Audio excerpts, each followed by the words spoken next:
कथा जङ्गलको नयाँ राजा।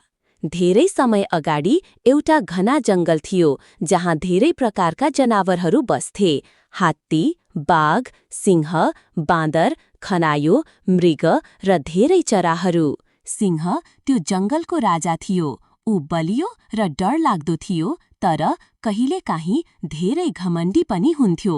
ऊ कहिलेकाहीँ अरू जनावरहरूलाई डर देखाएर काम गराउँथ्यो। सबै जनावरहरू डराएर उसलाई केही भन्दैनथे। एक दिन सिंह बिरामी पर्यो। ऊ न त शिकार गर्न सक्थ्यो न त कराउनु नै। सबै जनावरहरू खुशी भए, तर केही चिन्तित पनि, किनभने जङ्गलमा राजा नभएपछि सबैले मनपरी गर्न थाले। त्यसपछि सबै जनावरहरूको बैठक बस्यो। बाँदरले भन्यो, हामीलाई एउटा यस्तो राजा चाहिन्छ जसले सबैको हेरचाह गर्छ, न कि डर देखाउँछ। हात्तीले भन्यो, हाम्रो राजा बलियो मात्र होइन, समझदार पनि हुनुपर्छ।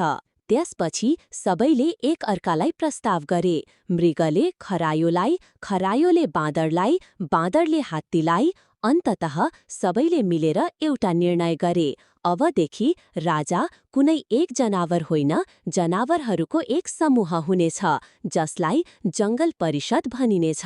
अबदेखि सबै निर्णय मिलेर गरिन्थ्यो। जङ्गलमा शान्ति, आपसी सहयोग र रमाइलो हुन थाल्यो। सिंह ठीक भएपछि पनि उसले त्यो परिवर्तन स्वीकार गर्यो। ऊ अब डराउने होइन, सबैसँग मिल्ने सिंह भयो।